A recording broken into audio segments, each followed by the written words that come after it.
아야, 고요한 새벽, 갑작스러운 비명소리가 집안을 울립니다. 잠결에 다리를 움켜쥔 채 몸부림치는 한 노인의 얼굴에는 고통이 가득합니다. 마치 누군가 날카로운 칼로 종아리를 깊숙이 찌르는 듯한 통증이 밀려왔기 때문입니다. 숨조차 제대로 쉴 수 없을 만큼 다리가 굳어버린 그 순간 그는 본능적으로 외칩니다. 이게 그냥 쥐가 난 건가? 아니면 더 큰 병이 시작된 걸까? 여러분, 혹시 이런 경험 있으십니까? 자다가 갑자기 다리에 쥐가 나서 깜짝 놀라 깬 적, 발끝이 마음대로 움직이지 않고 살이 찢기는 듯 아파 견디기 힘들었던 기억. 아마 많은 분들이 고개를 끄덕이실 겁니다. 그때 대부분은 물을 마시거나 다리를 주무르며 잠시 지나겠지 하고 다시 눕곤 했을 겁니다. 혹은 나이가 들어서 원래 그런가 보다 라며 그냥 넘겼을지도 모릅니다. 하지만 그 순간이야말로 단순한 근육 놀람이 아니라 몸속 깊은 곳에서 보내는 경고일 수 있습니다. 작은 증상 하나가 때로는 생명을 위협하는 질환의 신호가 된다는 사실, 믿기지 않으시죠? 오늘 영상은 바로 이 무심히 지나쳤던 다리 쥐 현상이 어떤 의미를 가지는지, 그리고 어떻게 하면 안전하게 예방하고 대처할 수 있는지를 알려드릴 것입니다. 저는 40년 넘게 응급실에서 수많은 환자를 만나 온 의사들의 조언과 실제 사례를 토대로 말씀드립니다.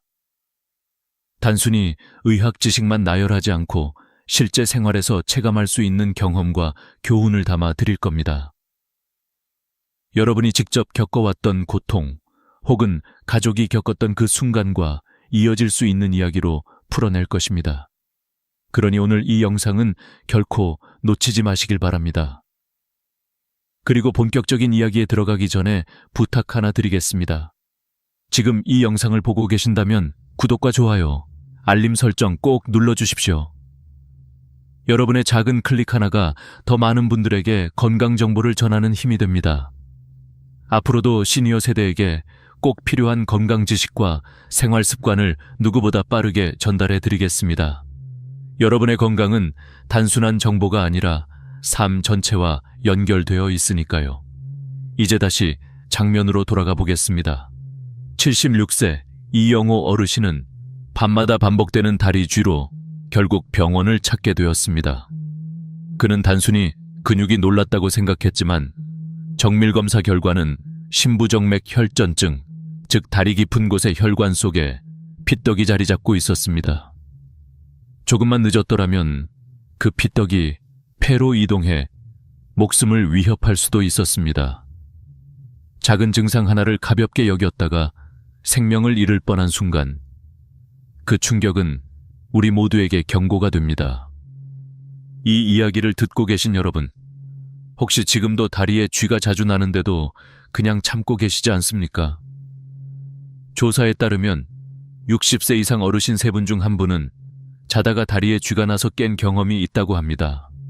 하지만 대부분은 병원을 찾지 않고 무심히 넘어갑니다. 그러나 의사들이 말합니다. 반복적인 다리 경련은 결코 가벼운 증상이 아니며 심장질환, 당뇨, 고혈압을 가진 분들에게는 치명적인 위험 신호일 수 있다고 말이죠. 지금 이 순간에도 여러분의 다리는 중요한 메시지를 보내고 있을지 모릅니다. 근육에 산소가 부족하다, 혈액이 제대로 돌지 않는다, 신경이 지쳐있다. 이 모든 것은 그냥 노화 현상으로 치부할 일이 아닙니다. 알고 있는 사람은 대처할 수 있고, 모르는 사람은 위험을 방치하다가 돌이킬 수 없는 일을 겪습니다. 오늘 저는 그 진짜 이유를 6가지로 풀어드리고 예방하는 5가지 습관, 위급시 대처할 수 있는 4단계 방법까지 차근차근 알려드릴 겁니다. 그리고 무엇보다 오랜 세월 인생을 살아온 선배들의 실제 경험과 깨달음을 통해 여러분께 더 깊은 공감을 전해드리겠습니다. 지금부터 시작되는 이야기를 끝까지 함께 들어주십시오. 여러분의 건강한 내일, 그리고 안심할 수 있는 밤을 위해 꼭 필요한 시간이 될 것입니다. 다리 경련이 왜 생기는지, 많은 분들이 막연히 운동을 많이 해서 그렇겠지, 전해질이 부족해서 그런가 보다 라고 생각하십니다. 물론 맞는 부분도 있지만 실제 원인은 훨씬 더 다양하고 때로는 훨씬 더 위험할 수 있습니다. 오늘은 이 원인들을 하나하나 짚어보겠습니다. 여러분이 몰랐던 진짜 이유들을 알게 되면 그 자체가 예방의 시작이 될 수 있습니다. 첫째는 근육 과사용입니다. 평소에는 집 안에만 계시다가 손주들과 하루 종일 산책을 하거나 갑자기 농사일을 오래 하신 후에 밤에 다리에 쥐가 나는 경우가 많습니다. 근육이 낯선 활동에 혹사당하면 피로 물질이 쌓이고 그 결과로 갑작스러운 경련이 찾아오는 것입니다. 72세 한 어르신은 손주와 놀이공원에서 하루 종일 걸은 뒤 밤새 다리에 쥐가 나서 응급실까지 가야 했습니다. 단순히 즐거운 하루였지만 몸은 그만큼 큰 부담을 받고 있었던 것입니다. 둘째는 잘못된 수면 자세입니다. 무릎을 굽히고 자는 것이 편하다 생각하는 분들이 많습니다. 하지만 무릎을 구부린 채로 발끝이 아래로 처진 상태로 오래 있으면 종아리 근육은 계속 긴장된 상태로 굳어버립니다. 특히 무거운 이불이 발끝을 더 아래로 누르면 새벽에 근육이 갑자기 놀라며 쥐가 날 확률이 훨씬 높아집니다. 이런 단순한 자세 하나가 매일 밤의 고통으로 이어질 수 있다는 사실, 여러분은 알고 계셨습니까? 셋째는 수분과 전해질 부족입니다. 칼륨, 마그네슘, 칼슘 같은 전해질은 근육이 수축하고 이완하는 데 꼭 필요합니다. 여름철에 땀을 많이 흘리거나 밤에 화장실 가기 싫어서 일부러 물을 안 마시는 습관이 있다면 균형이 무너지기 쉽습니다. 응급실에 오는 많은 어르신들을 보면 하루 물 섭취량이 1리터도 되지 않는 경우가 흔합니다. 작은 갈증을 넘기려다 근육이 비명을 지르는 상황을 스스로 만든 셈입니다. 넷째는 노화에 따른 변화입니다. 60세가 넘으면 누구나 근육량이 줄어들고 신경 전달 속도도 느려집니다. 그래서 예전에는 별일 아니었던 자극에도 쉽게 쥐가 날 수 있습니다. 나 요즘 따라 왜 이렇게 자주 쥐가 날까? 라는 질문은 몸이 나빠진 게 아니라 나이에 맞는 관리가 필요하다는 신호일 수 있습니다. 여러분의 몸은 거짓말하지 않습니다. 다섯째는 혈액순환 문제입니다. 당뇨나 고혈압, 말초 혈관 질환을 가진 분들은 다리로 가는 혈류가 원활하지 않아 근육이 산소 부족 상태에 빠지기 쉽습니다. 얼마 전 74세 여성 환자분이 한쪽 다리에 반복적으로 쥐가 나고 부기까지 생겨 검사를 했더니 심부정맥 혈전증이라는 결과가 나왔습니다. 만약 방치했다면 폐색전증으로 이어져 생명을 위협했을지도 모릅니다. 단순히 근육 문제라 생각했지만 실제로는 혈관 속에서 심각한 일이 벌어지고 있었던 것입니다. 여섯째는 약물의 영향입니다. 일부 이뇨제, 고혈압약, 고지혈증약은 전해질 균형을 깨뜨려 쥐가 나게 만들 수 있습니다. 특히 새로운 약을 복용한 뒤부터 증상이 잦아졌다면 반드시 담당 의사와 상의해야 합니다. 스스로 약을 끊는 것은 절대로 금물입니다. 건강을 지키기 위해 먹는 약이 오히려 부작용을 만든다면 조정이 필요하겠지만 그 판단은 전문가와 함께 해야 합니다. 이 6가지 원인을 다시 정리해 보겠습니다. 근육 과사용, 잘못된 수면 자세, 수분과 전해질 부족, 노화에 따른 변화, 혈액순환 장애, 약물 부작용. 여러분은 이 중 몇 가지에 해당하십니까? 2가지 이상 해당된다면 반드시 생활 습관을 점검하고 필요하다면 검사를 받아야 합니다. 특히 당뇨, 고혈압, 고지혈증 같은 기저질환이 있는 분들은 더욱 조심해야 합니다. 작은 신호 하나를 대수롭지 않게 넘기다가는 큰 병으로 번질 수 있습니다. 여기서 한 가지 더 중요한 사실을 알려드리겠습니다. 최근 대한노인의학회 조사에 따르면 65세 이상 노인 환자 중 28%가 밤에 다리에 쥐가 난다는 증상을 경험했고 그중 12%는 실제로 혈관이나 신경질환과 연결되어 있었습니다. 단순히 근육의 문제라고 치부하기에는 너무 높은 수치입니다. 숫자는 거짓말을 하지 않습니다. 이쯤에서 여러분께 다시 질문드립니다. 나는 단순히 나이 탓이라 넘기고 있지 않은가? 오늘 이 영상을 보시는 순간 여러분은 더 이상 모른 척할 수 없습니다. 몸이 보내는 경고음을 제대로 듣는 사람만이 스스로를 지킬 수 있습니다. 다음으로는 실제로 병원에서 벌어진 생생한 사례와 데이터를 통해 우리가 이 문제를 왜 결코 가볍게 여겨서는 안 되는지를 보여드리겠습니다. 응급실로 실려오는 환자들 가운데 다리에 쥐가 자주 난다는 호소로 시작해 결국 큰 병이 발견되는 경우는 생각보다 훨씬 많습니다. 우리는 흔히 근육 경련을 단순한 불편 정도로만 여기지만 실제 현장에서는 이 작은 신호가 얼마나 무섭게 바뀔 수 있는지 생생히 확인하게 됩니다. 서울에 사는 68세 박모 어르신은 몇 달 동안 밤마다 다리에 쥐가 나는 바람에 잠을 설치곤 했습니다. 그는 처음엔 물을 더 마시고 바나나를 먹는 정도로 대처했지만 증상은 점점 심해졌습니다. 결국 걷는 동안에도 다리가 뻣뻣해지고 통증이 심해져 병원을 찾았을 때 이미 말초동맥 질환이 진행 중이었습니다. 혈관이 좁아져 다리로 가는 혈류가 부족했던 것이죠. 작은 경고음을 무시한 결과가 삶 전체를 흔들 수 있는 병으로 드러났던 순간이었습니다. 또 다른 사례도 있습니다. 경기도의 한 72세 여성은 집안일을 하다 다리에 쥐가 자주 나는 증상을 경험했습니다.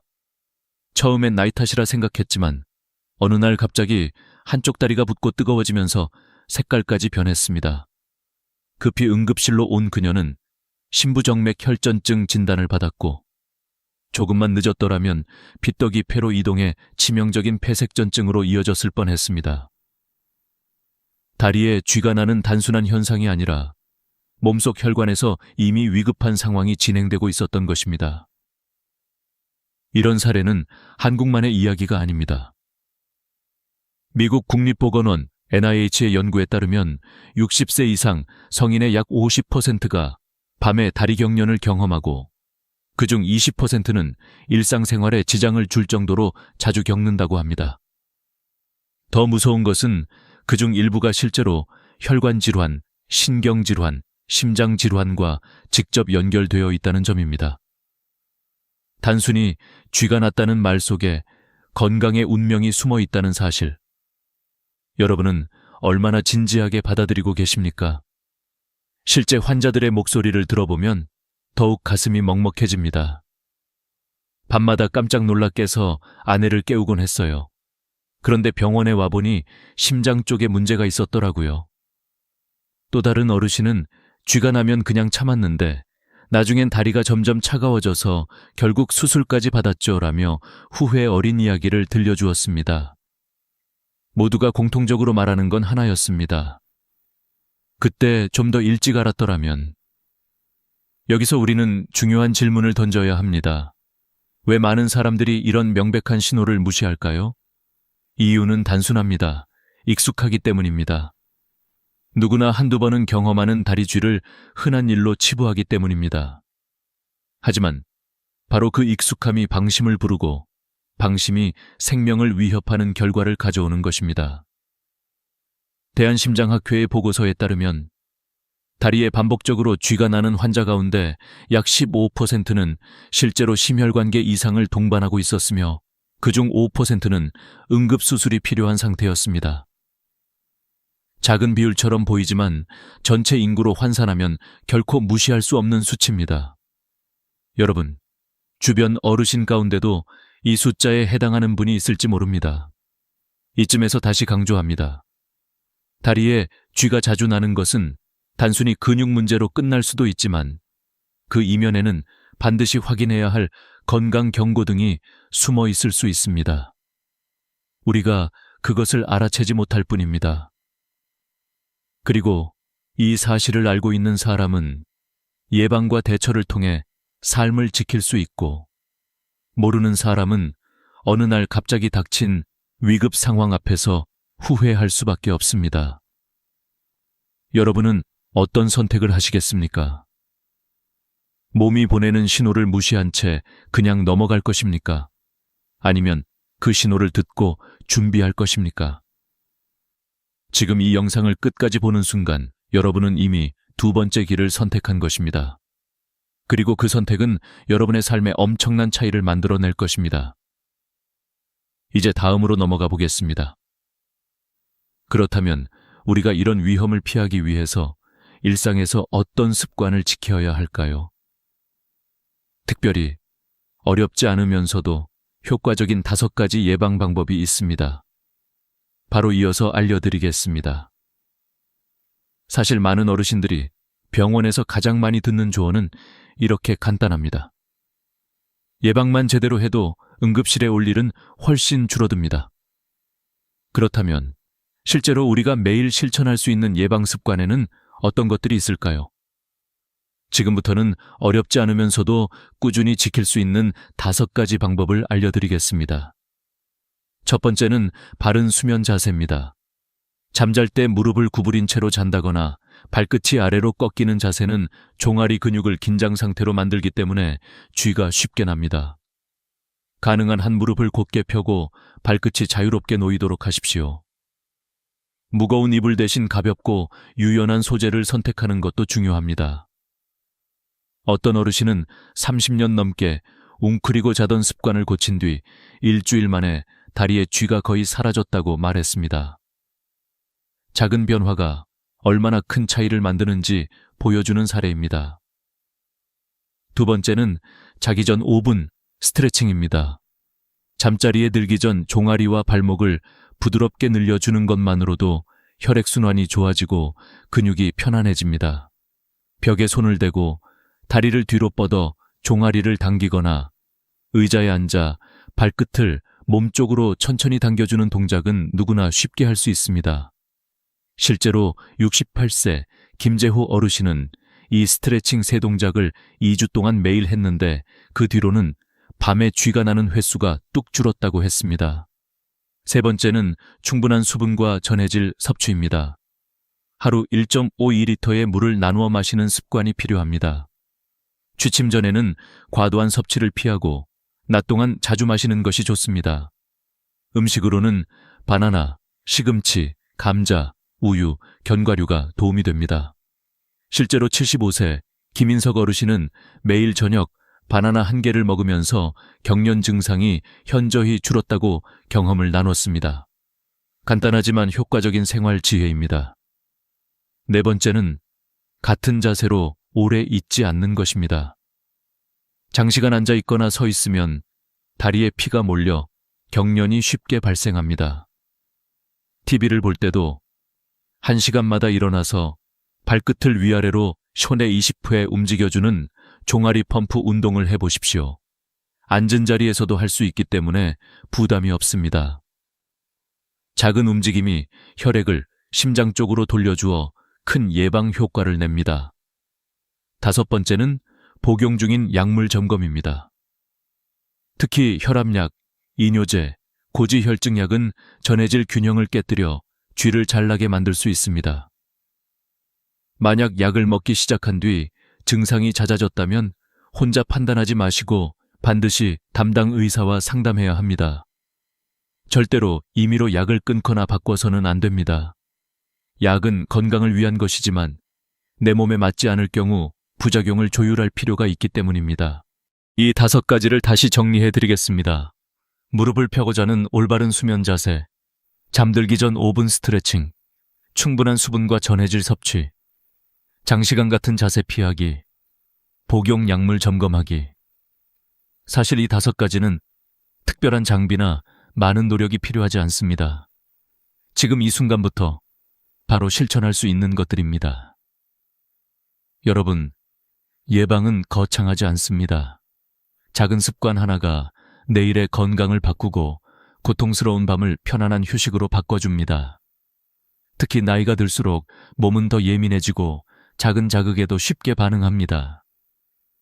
그렇기 때문에 더더욱 작은 습관의 힘이 크게 다가오는 것입니다. 이제 여러분의 차례입니다. 오늘 들은 5가지 중 하나라도 당장 시작해 보십시오. 내일 아침 눈을 떴을 때 몸이 보내는 긍정적인 신호를 스스로 확인하게 될 것입니다. 그리고 그 경험이 다음 습관을 이어가는 원동력이 될 것입니다. 하지만 우리가 아무리 예방을 잘해도 어느 날 갑자기 예고 없이 다리에 쥐가 날 수 있습니다. 그 순간 당황하지 않고 바로 대처하는 방법을 아는 것이 중요합니다. 지금부터는 응급 상황에서 꼭 필요한 4단계 대처법을 알려드리겠습니다. 아무리 예방을 잘해도 살다 보면 갑작스럽게 다리에 쥐가 나는 순간을 피할 수는 없습니다. 문제는 그 순간 대부분의 사람들이 당황해서 어떻게 해야 할지 몰라 그냥 고통 속에 버티거나 뻣뻣하게 누워 있다는 것입니다. 하지만 응급실 의사들이 공통적으로 말하는 것이 있습니다. 그 순간을 잘 대처하는 것만으로도 통증을 줄이고 회복을 훨씬 빠르게 할 수 있다. 이제부터 여러분께 꼭 기억해야 할 4단계 응급 처치법을 알려드리겠습니다. 첫 번째 단계는 발끝을 천천히 몸쪽으로 당기는 것입니다. 다리를 곧게 펴고 발끝을 자기 몸쪽으로 서서히 당기면 갑작스럽게 뭉친 근육이 풀리면서 통증이 완화됩니다. 중요한 건 천천히라는 점입니다. 급하게 당기면 오히려 근육이 더 놀라며 통증이 심해질 수 있습니다. 혼자 힘들다면 벽에 발바닥을 대고 천천히 몸을 앞으로 기울이는 것도 좋은 방법입니다. 두 번째 단계는 종아리와 발바닥을 부드럽게 마사지하는 것입니다. 발끝 당기기로 급한 통증이 조금 가라앉았다면 이제는 손으로 아래에서 위로 천천히 쓸어 올리듯이 마사지해 주세요. 너무 세게 누를 필요는 없습니다. 따뜻한 손길로 근육을 어루만진다는 마음으로 부드럽게 자극을 주는 것이 핵심입니다. 특히 아킬레스건과 발바닥까지 풀어주면 긴장된 근육이 훨씬 빨리 이완됩니다. 어떤 분은 이렇게 5-10분 정도 마사지 해주는 것만으로도 다음날 아침 다리가 훨씬 가벼워졌다고 말했습니다. 세 번째 단계는 승산혈지압입니다. 종아리 뒤쪽 중앙에서 가장 볼록한 지점에서 손가락 2마디 아래, 바로 그 자리가 승산혈입니다. 이곳을 엄지로 3초간 꾹 누르고 1초 쉬었다가 다시 3초 누르기를 5번 반복합니다. 아프면서도 시원한 느낌이 드실 겁니다. 너무 세게 누를 필요는 없고 참을 수 있는 정도의 압력이 좋습니다. 이 단순한 지압만으로도 근육의 긴장이 풀리고 경련이 훨씬 빨리 진정됩니다. 실제로 많은 어르신들이 밤중에 쥐가 났을 때 이 지압 하나로 큰 도움이 됐다고 경험을 나눴습니다. 네 번째 단계는 따뜻한 찜질입니다. 급한 통증이 가라앉은 뒤 따뜻한 수건이나 찜질팩을 현대 15분간 쥐가 났던 부위에 올려두십시오. 근육이 더 빠르게 이완되고 남은 통증이 서서히 줄어듭니다. 단, 너무 뜨거운 온도는 화상의 위험이 있으니 손등으로 먼저 확인해 따뜻하다는 느낌이 드는 정도로만 사용하세요. 집에 찜질팩이 없다면 깨끗한 수건을 따뜻한 물에 적셔 사용해도 충분합니다. 이 4가지 단계를 정리해 보겠습니다. 발끝을 몸쪽으로 천천히 당기기, 종아리와 발바닥을 부드럽게 마사지하기, 승산혈 지압하기, 따뜻한 찜질로 마무리하기. 이 4가지만 기억해도 갑작스럽게 다리에 쥐가 났을 때 훨씬 침착하게 대처할 수 있습니다. 여기서 중요한 건 단순히 통증을 풀어주는 것을 넘어 어떤 경우에는 반드시 병원에 가야 한다는 점입니다. 쥐가 풀린 뒤에도 통증과 뻣뻣함이 몇 시간 이상 지속되거나 다리가 갑자기 붓고 뜨거워지며 색깔까지 변한다면 심각한 혈관 질환일 수 있습니다. 또한 다리가 차갑고 감각이 둔해지거나 쥐가 나면서 숨이 차고 가슴이 답답하다면 응급실로 바로 가야 합니다. 이는 단순한 근육 문제가 아니라 생명을 위협하는 질환일 수 있기 때문입니다. 여러분, 응급처치는 고통을 줄이고 안정을 찾게 해주지만 그 뒤에 몸이 보내는 신호를 무시하면 안 됩니다. 작은 신호라도 반복된다면 반드시 전문가의 진료를 받아야 합니다. 몸은 늘 우리에게 이야기를 하고 있습니다. 문제는 우리가 그 목소리를 듣지 않고 무시하는 데 있습니다. 지금까지 예방 습관과 응급처치법을 배웠습니다. 이제 마지막으로 우리가 이 모든 이야기를 통해 얻을 수 있는 삶의 교훈을 나누고 싶습니다. 단순한 의학적 지식이 아니라 인생을 살아가는데 꼭 필요한 메시지 말입니다. 여러분, 오늘 우리가 함께 걸어온 여정을 잠시 돌아봅시다. 새벽에 갑작스럽게 터져 나오는 비명, 칼로 찌르는 듯한 다리의 통증, 그리고 그 속에 숨어있던 무서운 진실까지. 단순한 근육 경련이라 생각했던 작은 신호가 사실은 혈액순환의 문제, 신경의 손상, 심지어 생명을 위협할 수 있는 전조였다는 사실을 우리는 확인했습니다. 이 모든 이야기는 단지 의학적인 지식의 나열이 아니라 실제 삶 속에서 수많은 사람들이 겪고 있는 생생한 현실이었습니다. 오늘 여러분이 기억해야 할 가장 큰 교훈은 바로 이것입니다.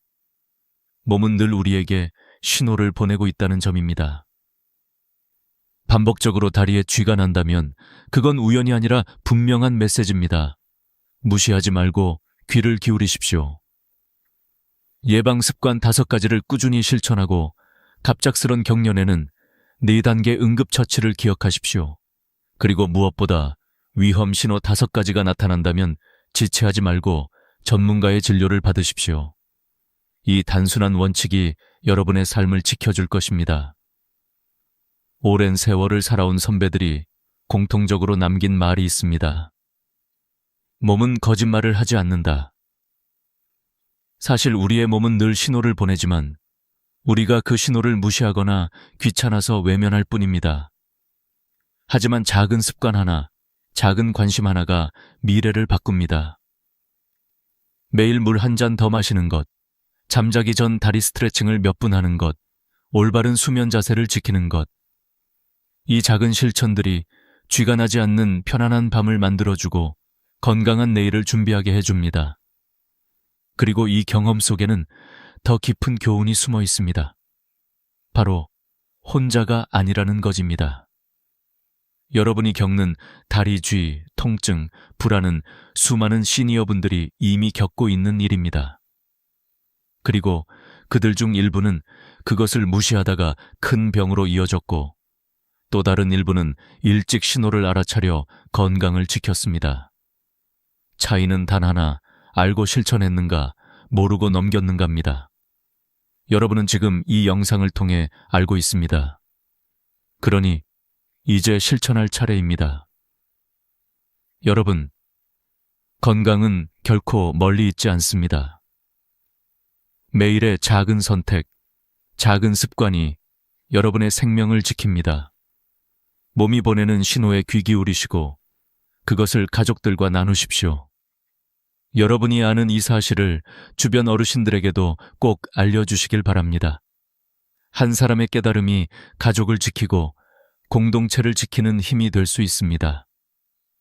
오늘의 이야기를 마무리하며 다시 한번 부탁드립니다. 지금 이 순간 구독과 좋아요, 알림 설정을 눌러주십시오. 여러분의 클릭 하나가 더 많은 분들에게 필요한 건강 지식을 전달하는 다리가 됩니다. 그리고 앞으로도 시니어 세대의 삶에 꼭 필요한 이야기, 여러분의 마음과 몸을 지켜줄 다양한 지혜를 가장 빠르게 받아보실 수 있습니다. 오늘 영상이 여러분께 작은 변화의 시작이 되기를 바랍니다. 이제 오늘 밤은 두려움이 아니라 안도감 속에서 편안히 잠드실 수 있기를, 그리고 내일 아침은 새로운 활력과 함께 시작하시기를 진심으로 기원합니다. 끝까지 함께 해주셔서 감사합니다. 여러분의 건강과 행복을 위해 다음 영상에서 다시 뵙겠습니다. 구독과 좋아요, 그리고 알림 설정 꼭 부탁드립니다.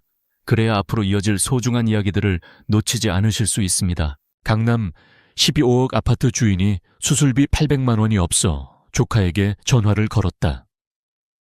여러분, 이 한 문장을 들었을 때 어떤 기분이 드십니까? 믿기지 않으시죠?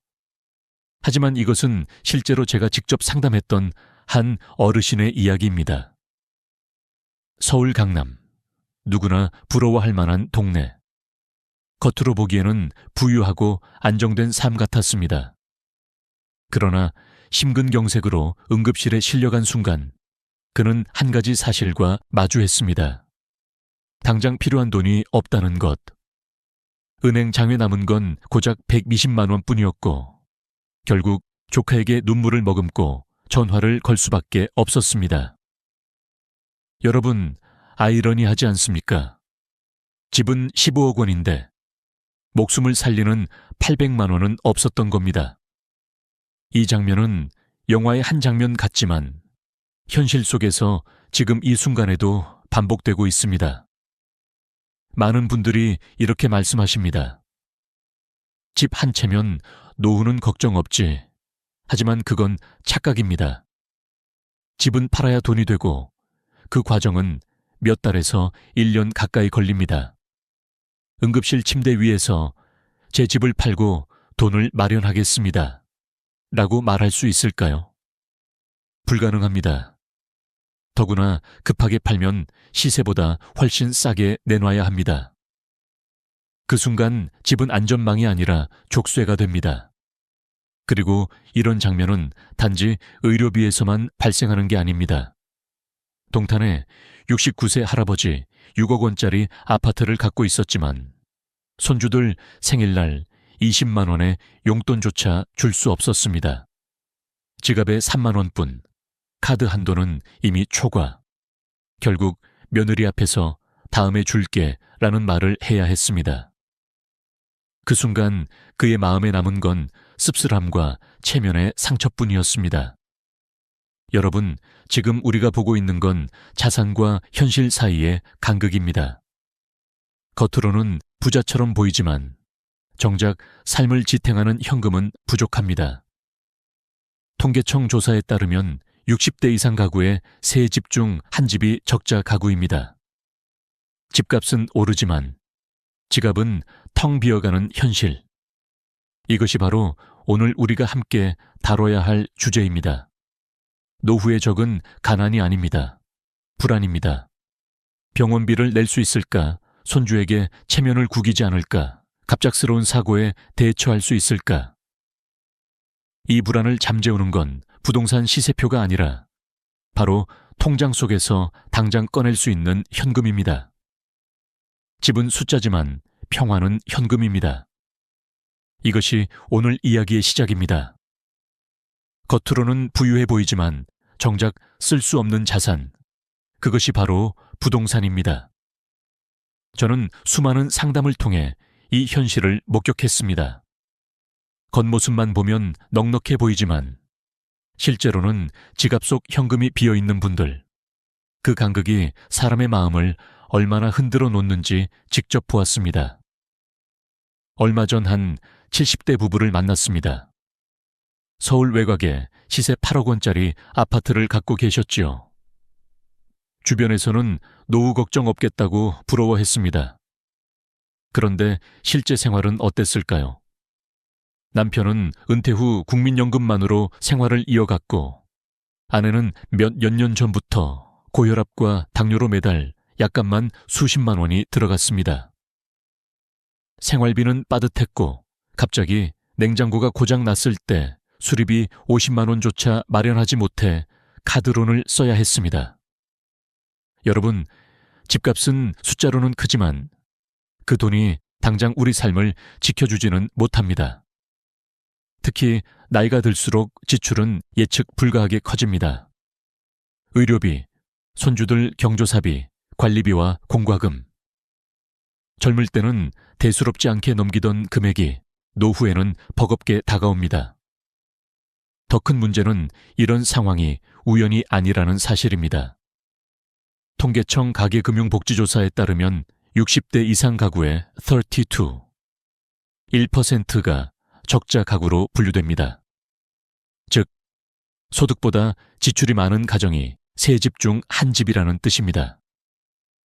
집값은 올랐지만 실제로 손에 쥘 수 있는 돈은 부족한 겁니다. 저는 이 수치를 보며 다시 한번 깨달았습니다. 우리가 진짜 가져야 할 것은 부동산이 아니라 유동성이라는 것. 유동성, 즉 필요할 때 즉시 현금으로 바꿀 수 있는 능력이야말로 노후를 지켜주는 진짜 방패입니다. 하지만 부동산은 이 유동성이 극도로 낮습니다. 팔려면 시간이 걸리고 급하게 팔려면 손해를 감수해야 합니다. 그렇다면 왜 많은 사람들이 여전히 집에 집착할까요? 집은 눈에 보이는 자산이기 때문입니다. 집은 우리에게 안정감을 주는 상징이자 평생의 노력의 결실처럼 여겨집니다. 하지만 그 상징이 오히려 현실의 불안을 가리고 있는 건 아닌지 돌아봐야 합니다. 실제로 2022년 이후 수도권 아파트 거래량은 전년 대비 30%가량 줄었습니다. 집을 팔고 싶어도 사는 사람이 줄어든다는 얘기입니다. 장기적으로는 고령화와 인구 감소로 인해 수요가 더 줄어들 것이라는 한국은행 보고서도 있습니다. 집은 자산이지만 반드시 든든한 자산은 아닐 수 있다는 말입니다. 저는 여기서 한 가지 질문을 던지고 싶습니다. 내가 평생 모은 이 집이 정말 위기 순간에 나를 지켜줄까? 이 질문에 당당히 그렇다고 답할 수 없다면 우리는 다른 준비를 시작해야 합니다. 바로 당장 꺼내 쓸 수 있는 돈, 현금성 자산을 마련하는 것입니다. 여러분, 기억하십시오. 부동산은 보이지만 쓸 수 없을 때가 많습니다. 반대로 현금은 눈에는 잘 안 띄지만 필요할 때 언제든지 우리를 지켜줍니다. 부의 크기가 아니라 유동성의 크기가 노후의 평화를 결정합니다. 이 사실을 받아들이는 순간 우리의 시선은 달라집니다. 집을 바라보던 눈이 통장을 바라보게 되고 숫자에 집착하던 마음이 지금 당장의 현금으로 향하게 됩니다. 이제부터 우리는 왜 의료와 돌봄 지출이 노후에 폭풍처럼 몰려오는지, 그리고 그것이 왜 현금의 필요성을 더욱 절실하게 만드는지 깊이 들여다볼 것입니다. 나이가 들수록 가장 무서운 파도는 바로 의료비와 돌봄 비용입니다. 65세를 전후로 건강은 눈에 띄게 변하고 그때부터 돈의 흐름도 바뀝니다. 건강보험심사평가원의 자료를 보면 70대의 연평균 의료비는 60대의 2, 3배, 80대는 무려 3, 8배까지 늘어납니다. 단순히 약값이나 진료비가 아니라 갑작스러운 수술, 장기적인 치료, 그리고 간병 비용까지 합쳐지면 매달 수백만 원이 빠져나갈 수 있습니다. 얼마 전 만난 한 72세 어르신은 뇌졸중으로 쓰러지셨습니다. 다행히 목숨은 건졌지만 문제는 그 다음이었습니다. 재활치료비만 한 달에 200만 원이 넘었고 보호자가 돌볼 수 없어 요양병원에 입원해야 했습니다. 요양병원 비용은 월 150만 원 이상. 한 번 쓰러진 순간부터 매달 300만 원 이상이 고정지출로 생겨난 것입니다. 그분은 한숨을 쉬며 이렇게 말씀하셨습니다. 집은 있는데 집이 대신 병원비를 내주지는 않더군요. 보건복지부 조사에 따르면 70대 이상 노인의 3분의 1이 일상생활에서 타인의 도움을 필요로 합니다. 이는 곧 간병비, 요양원비, 홈케어 서비스 비용이 필수적으로 발생한다는 뜻입니다. 더 무서운 건 이런 지출이 단발성이 아니라는 겁니다. 넘어져서 뼈가 부러지거나 만성질환이 심해지면 몇 년 동안 꾸준히 돈이 나갑니다. 한 번 시작되면 멈출 수 없는 파도 같은 것이죠. 그렇다면 이 상황에서 집은 얼마나 도움이 될까요? 아쉽게도 거의 도움이 되지 않습니다. 집은 팔아야 돈이 되지만 병원비는 내일 당장 납부해야 합니다. 주택연금이 있지 않냐고 묻는 분들도 있습니다. 하지만 주택연금 가입자의 실제 월 수령액은 평균 100만 원, 서울 기준으로도 150만 원 정도에 불과합니다. 이 금액으로는 병원비, 생활비, 관리비를 동시에 감당하기 어렵습니다. 게다가 주택연금은 목돈을 미리 뽑을 수도 없습니다. 응급 상황에서는 무력한 제도라는 뜻입니다. 저는 이 문제를 심리적 관점에서도 봅니다. 노년기에 접어들면 사람은 점점 더 손실 회피 성향이 강해집니다. 젊을 때는 실패해도 다시 일어나면 되지만 나이가 들면 재기가 어렵다는 불안이 커지기 때문입니다. 병원비 고지서를 받아들었을 때 통장에 여유가 있으면 마음이 놓입니다. 그러나 여유가 없으면 불안은 공포로 변합니다. 이제 나는 어떻게 해야 하지? 하는 절망이 밀려옵니다.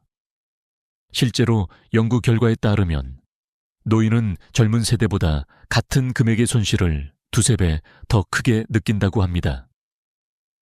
그래서 현금이 없으면 심리적 고통이 더 커지고 건강 회복에도 악영향을 줍니다. 돈은 단순히 비용이 아니라 마음의 안정제 역할을 하는 것입니다. 저는 여러 어르신들에게 이렇게 말합니다. 집이 마음을 지켜주지는 않습니다.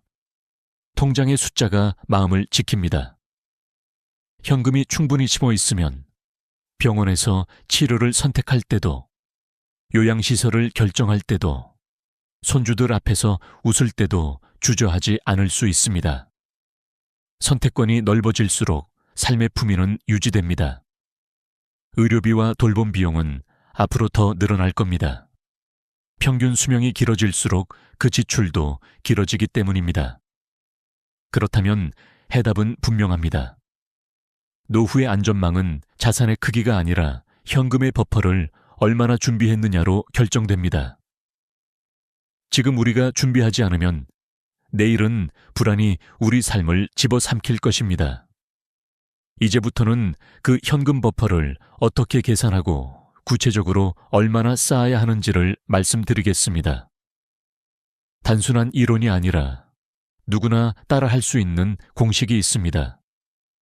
그 공식을 알게 되면 노후의 그림이 완전히 달라질 것입니다. 현금 버퍼를 얼마나 준비해야 할까요? 막연히 돈을 좀 모아두면 되겠지 라고 생각하면 절대 안 됩니다. 구체적인 기준이 있어야 불안이 줄어듭니다. 저는 상담할 때 늘 한 가지 공식을 말씀드립니다. 월평균 생활비 X 24개월 플러스 의료비 예비자금 500만 원. 이것이 노후를 지켜주는 최소한의 안전장치입니다. 예를 들어 보겠습니다. 매달 생활비가 200만 원이라면 200만 원 X 24개월 equal sign for 800만 원. 여기에 의료비 예비자금 500만 원을 더해 총 300만 원이 필요합니다. 왜 하필 24개월이냐고 묻는 분들이 많습니다. 이유는 간단합니다. 심각한 질병이나 경제적 위기가 닥쳐도 2년은 버틸 수 있어야 집을 팔든 다른 대책을 마련하든 시간을 확보할 수 있기 때문입니다. 실제 사례를 들어보겠습니다. 70세 여성 A씨는 매달 생활비가 150만 원이었습니다. 이 공식을 적용하면 150만 원, X 24개월, equal sign 3, 600만 원. 여기에 500만 원을 더해 총 100만 원이 필요합니다. 또 다른 B씨는 생활비가 250만 원이었는데 계산해보니 500만 원이 필요했습니다. 처음엔 이 금액이 너무 크다고 놀라셨지만 곧 깨달았습니다. 이 정도는 있어야 안심하고 살 수 있다는 것을 말이죠. 여기서 중요한 것은 이 돈을 어디에, 어떻게 보관하느냐입니다. 첫째, 은행 예금입니다. 보통예금, 자유적금, 그리고 중도 해지가 가능한 정기예금이 가장 기본입니다. 둘째, CMA 계좌입니다. 증권사에서 운영하는 종합자산관리 계좌인데 수시 입출금이 가능하고 이자율도 예금보다 높습니다. 다만 예금자 보호 한도가 5천만 원이라는 점은 기억해야 합니다. 셋째, MMF 머니마켓 펀드입니다. 당이 금융상품에 투자해서 안정적이고 수익률도 나쁘지 않지만 원금 보장은 되지 않으니 전체 자산의 20% 이하만 배분하는 게 좋습니다. 넷째, 6개월 이내 만기 정기예금입니다. 짧은 기간이라 급할 때 중도 해지도 가능하고 만기까지 두어도 부담이 없습니다. 저는 또 한 가지를 늘 강조합니다. 예금자 보호제도를 반드시 고려하라는 것입니다. 금융기관당 5천만 원까지만 보호되므로 예를 들어 1억을 맡긴다면 A은행 5천만 원, B은행 5천만 원으로 나누어야 안전합니다. 한 곳에 몰아두면 만에 하나 문제가 생겼을 때 돌이킬 수 없는 손실이 발생할 수 있습니다. 또 한 가지 유용한 방법은 사다리식 예금입니다. 6개월, 12개월, 18개월, 24개월로 나누어 예치하면 매 6개월마다 만기가 돌아와 현금이 들어옵니다. 이렇게 하면 금리 변동에도 유연하게 대응할 수 있고 급할 때 필요한 자금을 확보할 수도 있습니다. 장기 상품일수록 금리가 높기 때문에 수익성도 챙길 수 있습니다. 이 공식을 세우고 나면 마음이 달라집니다. 나는 최소한 2년은 버틸 수 있다. 이 확신이 불안을 밀어내고 노후의 삶을 훨씬 안정적으로 만들어줍니다. 여러분, 집값이 오를지 내릴지는 우리가 통제할 수 없습니다. 하지만 통장 속 현금은 우리가 스스로 지킬 수 있습니다. 그것이 바로 진짜 평화의 시작입니다. 이제 이 원칙을 토대로 일주일 동안 실천할 수 있는 구체적인 플랜을 말씀드리겠습니다. 하루에 30분만 투자해도 여러분의 노후는 완전히 달라질 수 있습니다.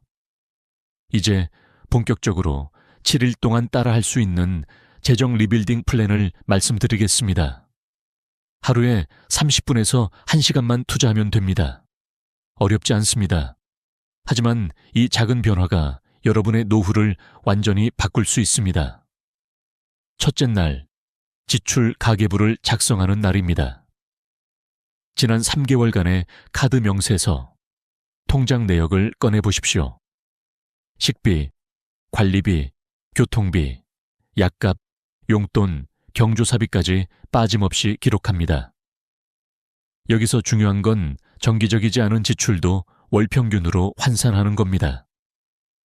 예를 들어 연 120만 원짜리 건강검진을 받는다면 매달 10만 원을 지출하는 셈으로 계산해야 합니다.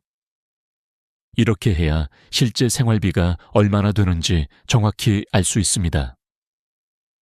둘째 날, 비상금 전용 계좌를 개설합니다. 생활비 계좌와 철저히 분리해야 합니다.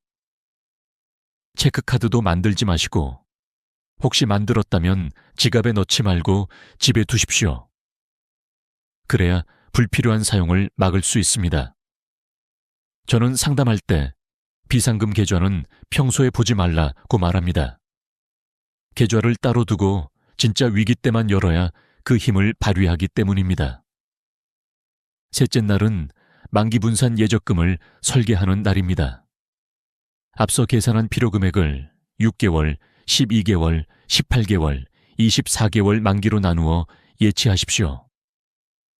예를 들어 5천만 원이 필요하다면 6개월 만기 1천만 원, 11개월 만기 원에, 어밤스몬 500만 원, 18개월 만기 원에 500만 원, 24개월 만기 1천만 원으로 나눌 수 있습니다. 이렇게 하면 매 6개월마다 일정 금액이 돌아와서 급할 때 현금화가 가능하고 동시에 금리 혜택도 누릴 수 있습니다. 넷째 날은 의료 지출에 대비하는 날입니다. 건강보험 본인 부담 상한제를 확인해 보십시오. 소득 구간에 따라 연간 부담 상한이 정해져 있는데 중간 소득자의 경우 약 250만 원 정도입니다. 또한 재난적 의료비 지원 제도도 꼭 알아두십시오. 갑자기 큰 병원비가 발생했을 때 가계 소득 대비 부담이 크다면 정부에서 지원을 받을 수 있습니다. 장기요양보험 등급 신청도 미리 준비하면 좋습니다. 등급을 받으면 요양시설이나 재가 서비스 비용의 80%를 건강보험에서 지원받을 수 있습니다. 다섯째 날은 금융사기 방어 체계를 세우는 날입니다. 보이스피싱 피해자의 40%가 60세 이상이라는 사실을 아십니까? 생활비 계좌, 비상금 계좌, 용돈 계좌를 구분해서 1계좌 1용도 원칙을 지키면 피해를 줄일 수 있습니다. 또 각 계좌마다 아이치 한도를 설정해 두십시오. 큰 금액을 이체할 때는 24시간 지연 기능을 활용하면 안전합니다. 모르는 번호에서 계좌나 비밀번호를 요구한다면 무조건 끊고 직접 은행이나 기관에 확인해야 합니다. 여섯째 날은 현금 흐름을 개선하는 날입니다. 혹시 안 쓰는 구독 서비스가 있습니까? 넷플릭스, 유튜브 프리미엄, OTT, 잡지 정기 구독 등 실제로는 보지 않는데 매달 빠져나가는 비용이 의외로 많습니다.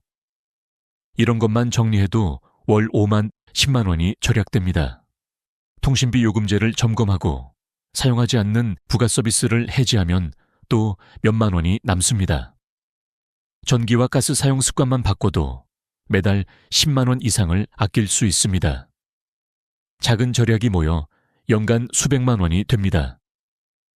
일곱째 날은 소득 다변화 미니 플랜을 세우는 날입니다. 국민연금 수급 시점을 조정해 더 많이 받을 수 있는지 확인하십시오. 작은 임대 수입도 고려할 수 있습니다. 빈방을 단기 임대로 내놓거나 주차 공간을 공유해 월 30만, 50만 원의 추가 수입을 얻을 수 있습니다. 취미를 활용해 소득을 올릴 수도 있습니다. 예를 들어 바둑을 가르치거나 요리 강의를 하거나 직접 만든 물건을 온라인에서 판매하는 것도 방법입니다. 요즘은 온라인 중고거래 플랫폼도 손쉽게 이용할 수 있지요. 이 7일간의 과정을 끝내면 여러분은 단순히 돈을 모은 것이 아니라 새로운 습관을 만들게 됩니다. 돈의 흐름을 통제하고 위기 상황에 대비하며 작은 수입을 더해 안정성을 높이는 습관 말입니다. 이 습관이 쌓이면 불안은 줄어들고 마음에는 자신감이 채워집니다. 여러분 기억하십시오. 하루 30분이면 충분합니다. 일주일 뒤에 여러분은 오늘과 전혀 다른 노후의 길 위에 서 있을 것입니다. 이제 마지막으로 노년의 품위를 지켜주는 선택권과 그것이 만들어내는 삶의 의미에 대해 말씀드리겠습니다. 노년의 삶에서 가장 중요한 단어는 선택권입니다. 선택권이 있을 때 인간은 품위를 지킬 수 있습니다. 현금이 충분히 있으면 우리는 선택할 수 있습니다. 어떤 병원에서 치료를 받을지, 어떤 요양시설을 들어갈지, 손주들에게 어떤 선물을 건넬지, 반대로 현금이 없으면 모든 결정이 타인의 손에 넘어갑니다.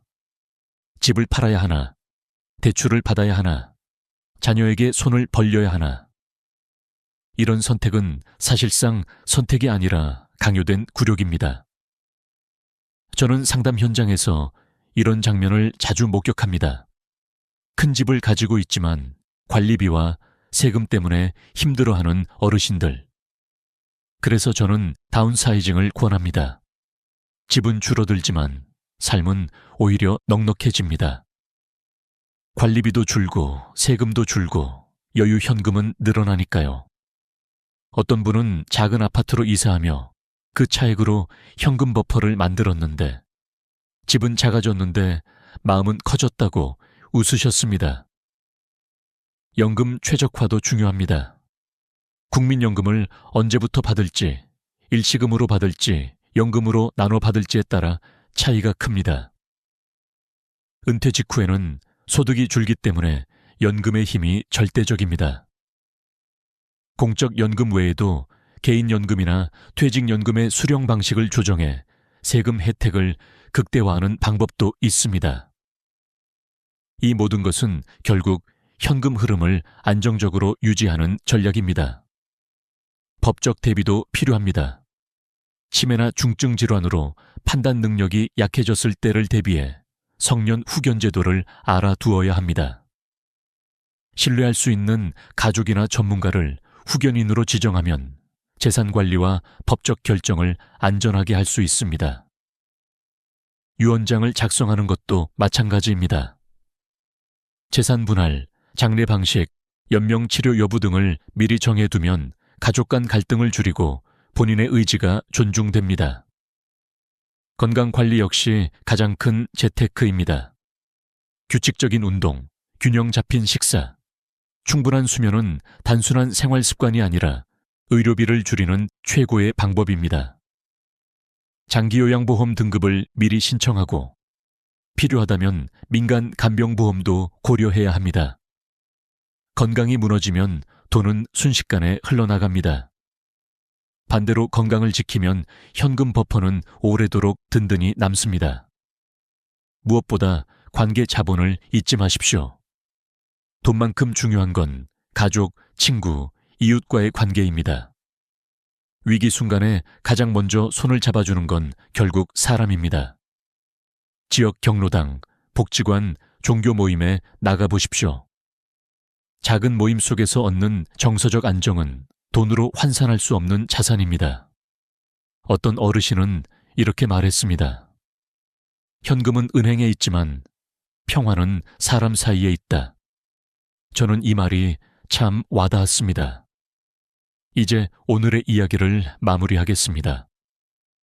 여러분, 집은 숫자입니다. 그러나 평화는 당장 꺼낼 수 있는 현금에서 시작됩니다. 아무리 비싼 집을 가지고 있어도 지갑이 비면 불안합니다. 반대로 집값이 조금 떨어지더라도 통장에 여유가 있으면 마음이 든든합니다. 노년의 품위는 자산 총액이 아니라 선택권에서 나옵니다. 오늘 당장 3가지를 실천해 보십시오.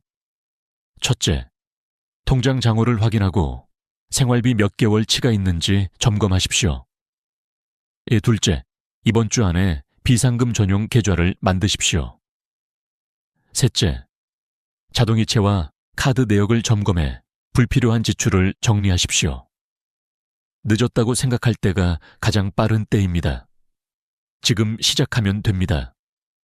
여러분의 남은 인생이 경제적 걱정 없이 평안하기를 진심으로 기원합니다.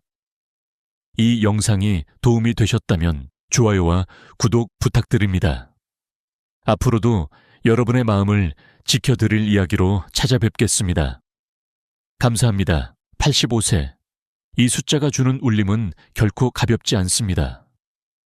친구들이 이제는 조심해야지 라고 말할 때 많은 분들이 그냥 나이일 뿐인데 뭐가 무섭냐고 대수롭지 않게 여기십니다. 그러나 의학적으로 85세는 우리 몸과 뇌가 급격히 변하는 중요한 분기점입니다.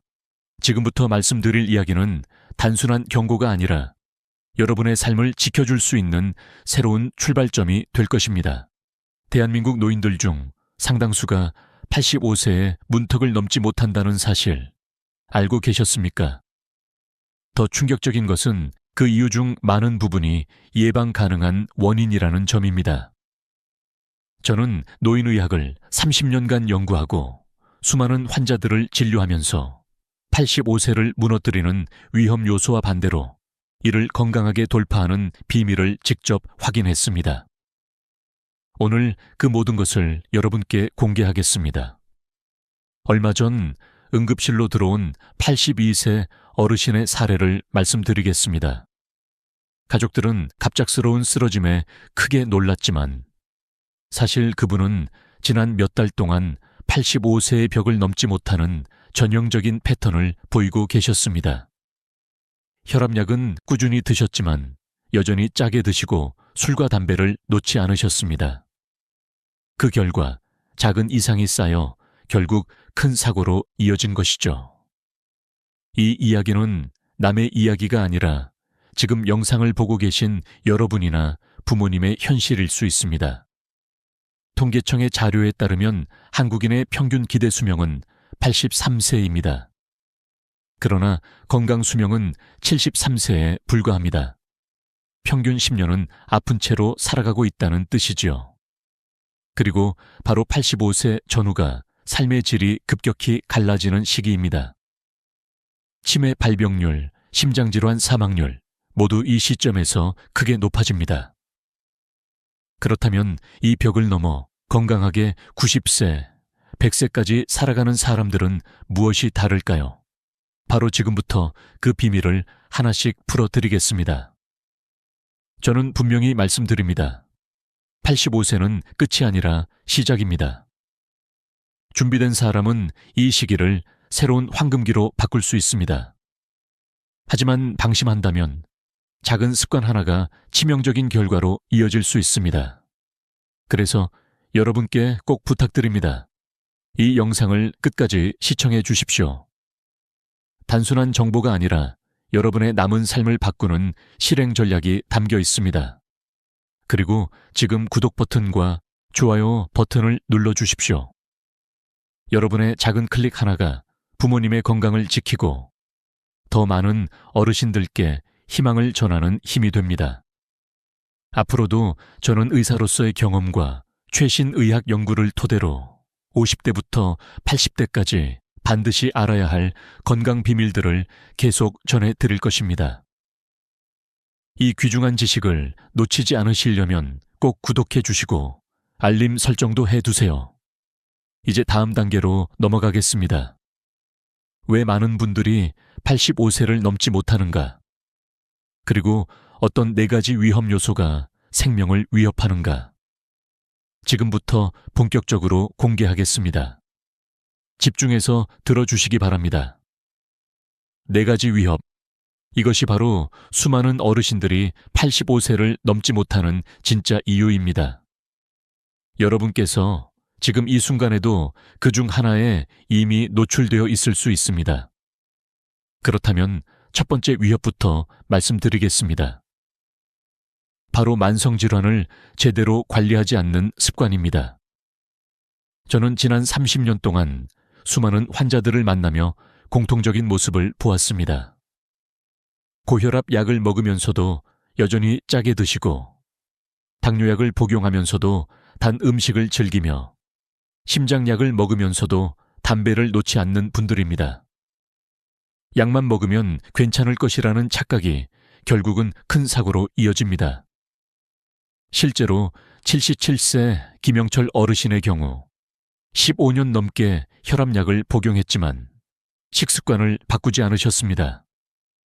어느 날 새벽 혈압이 위험 수치까지 치솟으며 뇌출혈로 쓰러지셨고 끝내 의식을 되찾지 못했습니다. 이것은 특별한 경우가 아닙니다. 지금도 많은 어르신들이 같은 길을 걷고 계십니다. 미국 심장학회 연구 결과에 따르면 65세 이상 노인의 주요 사망 원인 중 상당 부분이 심혈관 질환이며 그중 다수가 예방 가능한 죽음이었습니다. 즉, 습관을 바꾸면 막을 수 있었다는 뜻입니다. 그런데 우리나라 노인의 절반 이상이 고혈압 환자이고 당뇨 환자 역시 높은 비율을 차지합니다. 그러나 그중 제대로 관리하는 분은 절반도 되지 않습니다. 약을 먹으면서도 잘못된 습관을 반복하는 것이 가장 치명적인 위험 요소입니다. 두 번째 위협은 움직이지 않는 생활, 즉 신체 활동의 부족입니다. 많은 분들이 나이 들면 운동이 위험하다고 생각하시지만 사실은 정반대입니다. 근육은 쓰지 않으면 빠르게 줄어들고 특히 60세 이후부터는 근감소증이 급격히 진행됩니다. 근육이 줄어들면 어떤 일이 생길까요? 균형이 무너져 쉽게 넘어지고 면역력이 떨어져 감염에 취약해집니다. 또 혈당 조절이 어려워 당뇨가 악화되고 심폐 기능도 떨어져 조금만 움직여도 숨이 차게 됩니다. 실제로 74세 최순덕 어머님은 코로나 이후 집 밖에 나가지 않고 하루 종일 TV 앞에만 앉아 계셨습니다. 결국 화장실에서 넘어져 고관절 골절을 당했고 합병증으로 세상을 떠나셨습니다. 연구 결과에 따르면 고관절 골절 환자의 1년 내 사망률은 상당히 높습니다. 단순한 낙상이 결국 생명을 위협하는 결과로 이어질 수 있다는 것입니다. 세 번째 위협은 사회적 고립입니다. 배우자나 친구를 잃고 혼자 지내며 대화를 거의 하지 않는 생활이 뇌에 치명적인 영향을 줍니다. 79세 이영애 어머님은 남편을 잃고 난 뒤 몇 달간 거의 말을 하지 않으셨습니다. 결국 기억력이 급격히 떨어져 자식을 알아보지 못할 정도가 되었습니다. 하버드 의과대학 연구에 따르면 사회적으로 고립된 노인은 치매 발병률이 높고 외로움 자체가 흡연이나 비만만큼 건강에 해로운 영향을 미칩니다. 대화는 뇌를 자극하는 가장 강력한 운동입니다. 말하고 듣고 생각하고 반응하는 과정에서 뇌의 여러 영역이 동시에 활성화되는데 혼자만 지내면 이 과정이 사라지며 뇌 기능이 빠르게 쇠퇴합니다. 네 번째이자 마지막 위협은 영양 불균형입니다. 배우자를 잃거나 혼자 사시는 어르신들의 경우 식사를 대충 때우기 쉽습니다. 대구에 사시는 81세 박만수 어르신은 매일 라면과 김밥으로 끼니를 해결하셨습니다. 3개월 만에 심각한 영양실조 상태에 빠져 걷기도 힘들어졌습니다. 단백질 부족은 근육을 빠르게 줄어들게 하고 비타민 D 부족은 뼈를 약하게 만들며 비타민 B12 부족은 인지 기능을 떨어뜨립니다. 문제는 이러한 부족이 동시에 발생한다는 점입니다. 그래서 몸 전체가 약해지고 결국 생명을 위협하게 됩니다. 호주와 한국에서 발표된 연구 결과 모두 노인의 단백질 부족, 비타민 D 부족이 심각하다고 경고했습니다. 그런데도 많은 분들이 나이 들면 많이 먹으면 안 된다 라는 오해를 가지고 있습니다. 문제는 양이 아니라 무엇을 먹느냐입니다. 올바른 영양 섭취만으로도 건강을 지키고 회복할 수 있습니다. 이 네 가지 위협, 만성질환 관리 소홀, 움직이지 않는 생활, 사회적 고립, 영양 불균형, 이 바로 85세의 벽을 무너뜨리는 주범입니다. 하지만 여기서 절망할 필요는 없습니다. 왜냐하면 이 위험을 이겨내고 90세, 100세까지 건강하게 사시는 분들에게는 반드시 공통된 비밀이 있기 때문입니다. 바로 지금부터 그 5가지 건강의 비밀을 공개하겠습니다. 5가지 비밀, 이것이 바로 90세, 100세까지 건강하게 살아가는 분들에게서 발견되는 공통된 습관입니다. 놀라운 것은 이 비밀들이 결코 거창하거나 특별한 것이 아니라는 점입니다. 누구나 당장 오늘부터 시작할 수 있는 아주 단순한 생활 방식이지만 꾸준히 지키는 분들만이 긴 세월을 활기차게 살아갑니다. 지금부터 하나씩 풀어보겠습니다. 첫 번째 비밀은 햇볕을 쬐며 매일 걷는 습관입니다. 서울에 사시는 94세 김봉순 어머님은 지금도 아침마다 한강 공원을 걷는 것으로 하루를 시작하십니다. 비가 오면 실내 복도에서, 눈이 오면 아파트 계단을 오르내리며 절대 멈추지 않으셨습니다. 그 결과 병원에서 검사한 신체 나이는 실제보다 훨씬 젊게 나왔습니다. 일본 오키나와 장수마을 연구에서도 100세 이상 장수인의 대부분이 매일 일정 시간 햇볕을 쬐며 걷는 공통점을 가지고 있었습니다. 햇볕은 비타민 D를 합성해 뼈를 튼튼하게 하고 세로토닌을 분비해 기분을 좋게 하며 멜라토닌 분비를 조절해 깊은 잠을 돕습니다. 걷기는 심장을 튼튼하게 하고 혈액순환을 원활하게 하며 근육과 뼈를 유지하는 최고의 운동입니다. 두 번째 비밀은 적게 먹되 단백질은 반드시 챙기는 식사입니다. 92세 박정우 어르신은 3끼를 규칙적으로 드시되 양은 줄였지만 매 끼니마다 단백질을 꼭 포함시키셨습니다. 아침에는 달걀과 우유, 점심에는 생선과 두부, 저녁에는 닭가슴살과 콩나물 무침을 드셨습니다. 그 결과 근육량과 골밀도가 또래 평균보다 훨씬 높게 유지되었고 혈관 건강도 매우 양호했습니다. 캐나다 연구팀의 조사에 따르면 65세 이후 충분한 단백질을 섭취한 그룹이 그렇지 않은 그룹보다 근육량을 더 잘 유지하며 건강 상태도 훨씬 좋았습니다. 나이가 들수록 많이 먹는 것이 문제가 아니라 영양의 균형이 핵심입니다. 몸무게 1kg당 하루 1.2 tilde 1. 5개의 단백질이 필요하며 달걀, 두부 생선만으로도 충분히 채울 수 있습니다. 세 번째 비밀은 하루 여러 명과 대화하는 습관입니다. 부산의 89세 신영자 어머님은 아침에는 시장에서 상인들과 이야기하고 오후에는 경로당 친구들과 어울리며 저녁에는 자녀와 통화하십니다. 그 결과 기억력이 또래보다 훨씬 좋고 머리도 맑으십니다. 스위스 대학의 연구에 따르면 75세 이상 노인 중 대화를 활발히 나누는 그룹은 치매 발병률이 현저히 낮았습니다. 대화는 뇌를 가장 강하게 자극하는 운동입니다. 말하려면 생각해야 하고 듣기 위해 집중해야 하며 대답하기 위해 판단해야 합니다. 이 과정에서 뇌의 여러 부위가 동시에 활성화되며 뇌 건강을 지켜줍니다. 네 번째 비밀은 정기검진과 예방의학입니다. 제주도의 88세 오창수 어르신은 매년 건강검진을 절대 빠뜨리지 않고 작은 이상이 생기면 곧바로 병원을 찾습니다. 덕분에 여러 차례의 건강 문제를 조기에 발견해 큰 병으로 발전하기 전에 치료할 수 있었습니다.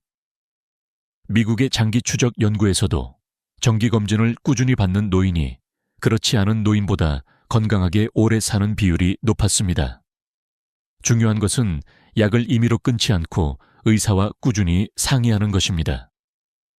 영국의 연구 결과 약을 마음대로 끊은 노인은 응급실 입원율이 훨씬 높았습니다. 병 자체가 약의 부작용보다 훨씬 위험하다는 사실을 잊지 마셔야 합니다. 다섯 번째 비밀은 깊은 잠과 마음의 평안입니다. 광주의 91세 한순덕 어머님은 매일 일정한 시간에 주무시고 일정한 시간에 일어나십니다. 화가 나는 일이 있어도 절대 다음 날로 넘기지 않고 감사한 일을 떠올리며 잠자리에 드십니다. 그 결과 스트레스 수치가 낮고 염증 수치도 젊은 사람 수준을 유지했습니다. 덴마크 대학 연구에서도 충분한 수면을 취한 노인의 치매 발병률이 부족한 노인보다 낮고 심장병 위험도 줄어드는 것으로 나타났습니다. 수면은 뇌의 노폐물을 제거하고 손상된 세포를 회복시키는 시간입니다. 특히 깊은 잠을 잘 때 분비되는 성장 호르몬은 근육과 면역력을 유지하는 데 핵심적인 역할을 합니다. 그리고 제가 강조하고 싶은 마지막 보너스 비밀이 하나 있습니다. 그것은 바로 감사하는 마음입니다. 미국 스탠포드 뇌과학 연구소 조사에 따르면 매일 밤 감사의 마음을 떠올린 노인은 뇌 건강이 훨씬 좋고 치매 발병률도 낮았습니다. 마음의 태도가 실제로 뇌세포를 지키는 힘이 되는 것입니다. 지금까지 5가지 건강의 비밀을 살펴봤습니다. 이 비밀들은 어렵거나 비싼 것이 아닙니다. 오늘 당장 햇볕을 조금 더 쬐고 단백질을 한 숟가락 더 챙기며 이웃과 대화를 나누고 검진 일정을 확인하고 잠자리에 들기 전 감사한 마음을 떠올리면 됩니다. 작은 실천이 쌓여 85세의 벽을 넘는 기적을 만들어냅니다. 이제 실제 사례와 수많은 연구 데이터를 통해 이 비밀들이 어떻게 사람들의 인생을 바꿨는지 살펴보겠습니다. 실제 이야기와 수치, 이것이 바로 여러분께 신뢰를 주는 증거입니다. 단순히 원칙만 이야기한다면 좋은 말이겠지 하고 흘려버릴 수 있습니다. 하지만 실제로 살아있는 사례와 과학적 데이터가 함께할 때 그 메시지는 마음속 깊이 다가옵니다. 먼저 울산에 사시는 76세 김명자 어머님의 사례를 말씀드리겠습니다. 1년 전 응급실에 실려 오셨을 때만 해도 상태가 매우 위중했습니다. 혈압은 위험 수준까지 치솟아 있었고 당뇨 수치도 높았으며 체중도 많이 빠져 기력이 거의 없는 상태였습니다. 의료진은 앞으로의 시간이 염려된다고 말할 정도였지요. 그러나 아드님이 포기하지 않고 제가 말씀드린 5가지 비밀을 철저히 실천하게 도왔습니다. 처음 2달은 눈에 띄는 변화가 없었지만 3달째부터 어머님은 스스로 복도를 걸을 수 있게 되었습니다. 6달이 지나자 체중이 정상으로 회복되고 혈압과 당뇨 수치도 안정되었으며 표정은 활기찬 모습으로 바뀌었습니다. 담당 의사는 이런 극적인 회복은 보기 드문 일이라며 놀라워했습니다. 이 이야기는 단순한 기적이 아니라 누구나 실천할 수 있는 변화를 보여줍니다. 이제 데이터를 살펴보겠습니다. 세계보건기구 WHO의 보고에 따르면 65세 이상 노인의 사망 원인 중 약 40%가 생활 습관의 변화로 충분히 예방할 수 있는 질환에서 비롯됩니다. 미국 하버드 의과대학은 수십 년간 2만 명 이상의 노인을 추적 조사했는데 매일 30분 이상 걷는 습관을 가진 그룹은 그렇지 않은 그룹에 비해 평균 기대 수명이 7년 더 길었습니다. 영국 옥스퍼드 대학 연구에서는 고혈압 약을 꾸준히 복용한 노인의 뇌졸중 발생률이 약을 중단한 노인보다 60% 이상 낮게 나타났습니다. 또 하나 주목할 연구는 일본 오키나와 장수촌 조사입니다.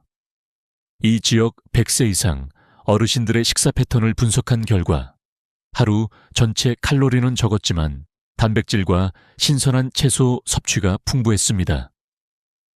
그들은 소식 샤오시 하면서도 균형 잡힌 영양을 챙겼고 매일 햇볕을 쬐며 걷는 습관을 꾸준히 지켰습니다. 놀라운 것은 이들의 치매 발병률이 일본 다른 지역보다 현저히 낮았다는 사실입니다. 현장에서 느낀 또 하나의 강렬한 사례를 들려드리겠습니다. 인천에 사시는 79세 이영애 어머님은 남편을 잃고 난 뒤 거의 대화를 하지 않고 지내셨습니다. 처음 몇 달은 괜찮아 보였지만 시간이 지날수록 기억이 흐려지고 자식을 잘 알아보지 못하는 상황까지 갔습니다. 검사 결과 치매 초기 단계로 진단되었습니다. 그러나 사회복지관 프로그램에 꾸준히 참여하면서 상황이 달라졌습니다. 하루에도 여러 번 사람들과 대화하고 새로운 활동을 접하면서 뇌가 자극을 받자 기억력 저하가 크게 늦춰졌습니다. 이처럼 뇌는 나이가 들어도 훈련과 자극에 따라 반응합니다. 또 다른 중요한 사례는 대구의 81세 박만수 어르신입니다. 부인을 먼저 떠나보내고 혼자 식사를 해결해야 했던 그는 매일 라면과 김밥만 드셨습니다. 단 3개월 만에 영양실조에 빠져 걷기도 힘들고 어지럼증에 시달리게 되었지요. 병원 검사 결과 혈중 단백질 수치가 정상보다 훨씬 낮게 나타났습니다. 다행히 가족의 도움으로 단백질과 비타민을 충분히 섭취하는 식단으로 바꾼 후 2달 만에 기력을 되찾을 수 있었습니다. 이 이야기는 영양 불균형이 얼마나 빠르게 건강을 위협할 수 있는지 보여주는 사례입니다. 의학적 근거도 분명합니다. 호주 시드니 대학의 연구에 따르면 65세 이상 노인 중 단백질 섭취가 부족한 그룹은 충분히 섭취한 그룹보다 낙상과 골절 발생률이 2배 이상 높았습니다. 또 스위스 제네바 대학 연구에서는 사회적 고립 상태에 있는 노인의 사망률이 활발히 교류하는 노인보다 30% 이상 높게 나타났습니다. 이는 외로움과 고립이 단순한 감정 문제가 아니라 실제 생존과 직결된다는 사실을 보여줍니다. 여러분, 여기서 얻을 수 있는 교훈은 분명합니다. 단순히 운이 좋다, 체질이 좋다라는 말로 장수를 설명할 수 없습니다. 장수하신 분들에게는 반드시 공통된 습관과 선택이 있었고 그 습관이 몸과 뇌를 지켜주었습니다. 반대로 같은 나이라도 준비하지 못한 분들은 작은 습관의 차이가 생과 사를 가르는 결과를 만들었습니다. 이제 우리는 여기서 멈추지 말아야 합니다.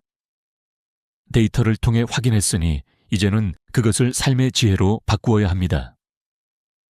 곧 이어서 말씀드릴 부분은 이 모든 사례와 연구가 우리에게 어떤 교훈을 주는지, 그리고 나이를 막론하고 지금 당장 실천할 수 있는 삶의 지혜는 무엇인지에 대한 이야기입니다. 삶의 교훈. 이것은 단순히 지식이 아니라 인생 전체를 관통하는 메시지입니다. 지금까지 보신 사례와 연구 결과들은 결국 한 가지 진실을 말합니다. 나이는 숫자일 뿐이고 준비와 선택이 우리의 삶을 바꾼다는 것입니다. 그렇다면 구체적으로 어떤 교훈을 얻을 수 있을까요? 첫째, 늦어도 괜찮다는 사실입니다. 이제 80인데 무슨 운동이야, 무슨 새로운 습관이야 라고 생각하실 수 있습니다. 그러나 실제 연구는 반대의 결과를 보여줍니다. 캐나다 토론토 대학 연구팀은 80세 이후 운동을 시작한 노인도 몇 달 만에 근육량이 증가하고 면역력이 강화된다는 사실을 밝혔습니다. 또 미국 노스캐롤라이나 대학 조사에 따르면 85세에 금연한 노인도 폐 기능이 개선되고 호흡 곤란이 줄었습니다. 몸은 우리가 생각하는 것보다 훨씬 더 강한 회복력을 가지고 있습니다. 따라서 이미 늦었다라는 생각 자체가 가장 위험한 적입니다. 둘째, 작은 습관이 큰 결과를 만든다는 교훈입니다. 아침에 창문을 열고 햇볕을 조금 더 쬐는 것, 달걀 하나를 더 챙겨 먹는 것, 저녁에 자녀와 몇 마디 더 대화하는 것. 이런 작은 행동이 쌓여서 건강과 수명을 바꿉니다. 실제로 오키나와 장수마을 노인들은 매일 소박한 산책, 소박한 식사, 소박한 대화로 100세를 넘었습니다. 그들은 특별한 비법을 가진 게 아니라 작은 습관을 꾸준히 이어왔다는 점이 공통적입니다. 셋째, 고립은 병보다 위험하다는 것입니다. 사람들은 흔히 고혈압이나 당뇨 같은 질환만을 두려워합니다. 하지만 사회적 고립, 외로움은 그 어떤 질병 못지않게 치명적입니다. 하버드 연구에 따르면 외로움은 흡연이나 비만과 맞먹는 위험 요소로 수명을 단축시킵니다. 뇌는 대화와 교류를 통해 살아 움직입니다. 따라서 혼자 지내는 분일수록 의도적으로 대화의 기회를 만들어야 합니다. 복지관, 경로당, 종교 모임, 심지어 동네 슈퍼마켓에서의 짧은 인사조차 뇌를 자극하는 소중한 기회가 됩니다. 넷째, 예방이 치료보다 강하다는 사실입니다. 정기 검진을 게을리하지 않고 작은 증상도 놓치지 않는 태도가 장수의 핵심입니다. 제 환자 중 한 분은 매년 건강검진을 빠짐없이 받다가 혈액 수치에서 작은 이상을 발견했고 덕분에 초기 단계에서 암을 치료할 수 있었습니다. 만약 검진을 미뤘더라면 결과는 전혀 달랐을 겁니다. 이것이 바로 조기 발견이 생명을 살린다라는 진실입니다. 다섯째, 마음의 평안이 몸을 살린다는 교훈입니다. 분노와 스트레스는 혈압을 올리고 면역력을 떨어뜨리며 만성염증을 유발해 각종 질병의 위험을 높입니다.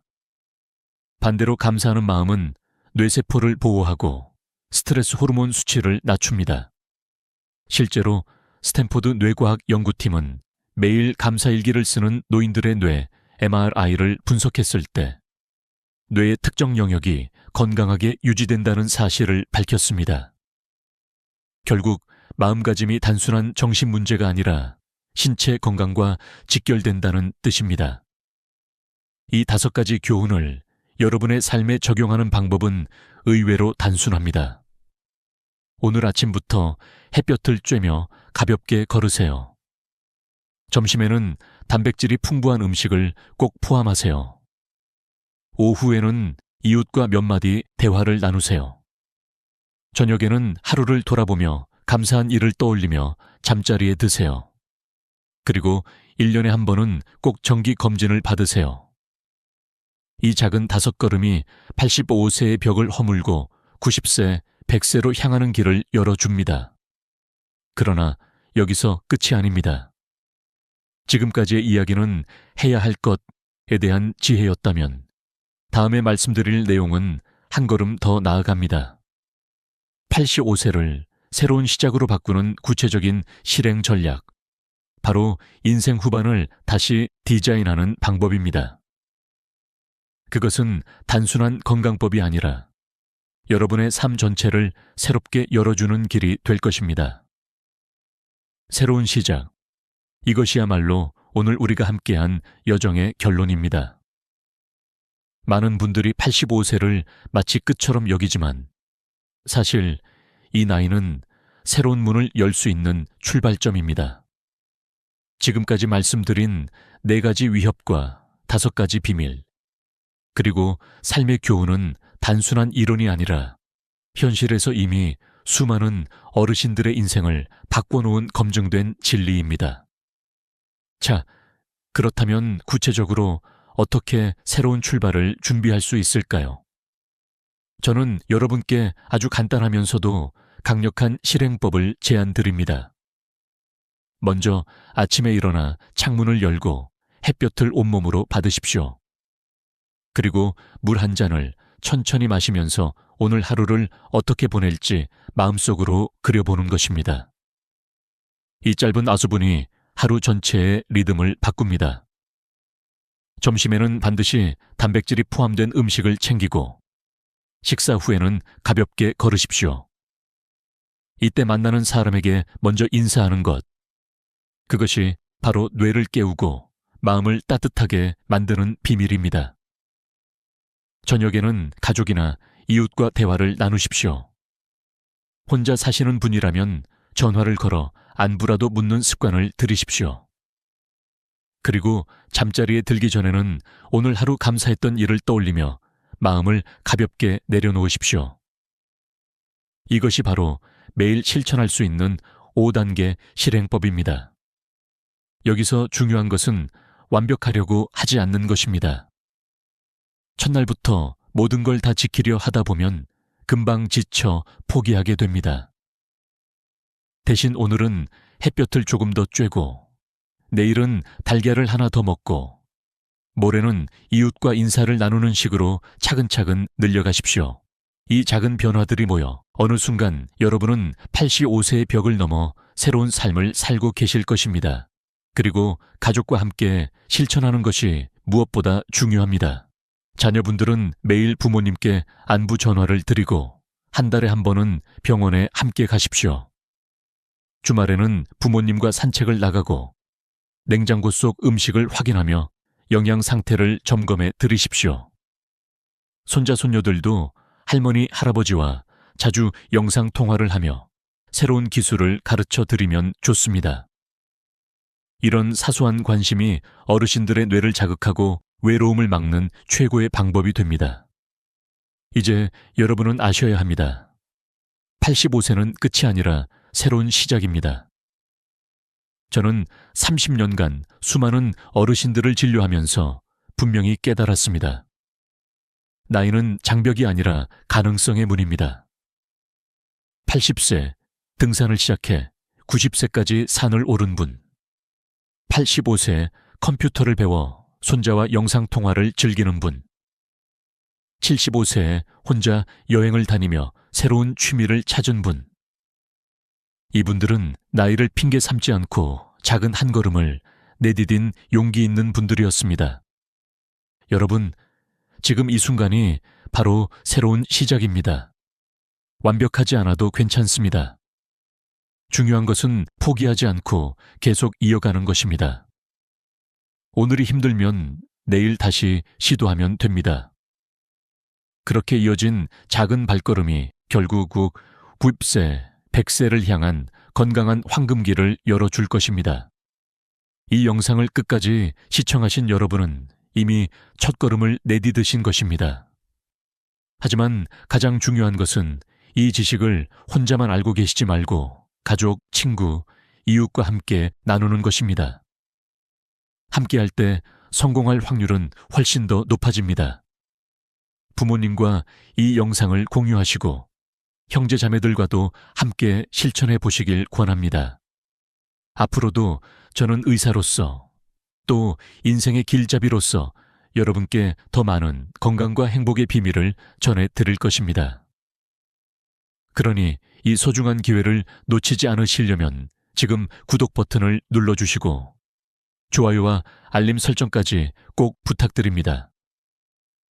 여러분의 작은 클릭 하나가 더 많은 어르신들의 생명을 지키고 새로운 시작을 열어줄 수 있습니다. 저는 여러분 모두가 85세의 벽을 넘어 건강하고 행복한 100세 인생을 맞이하시기를 진심으로 기원합니다. 지금까지 노인의학 전문의 김명수였습니다. 감사합니다.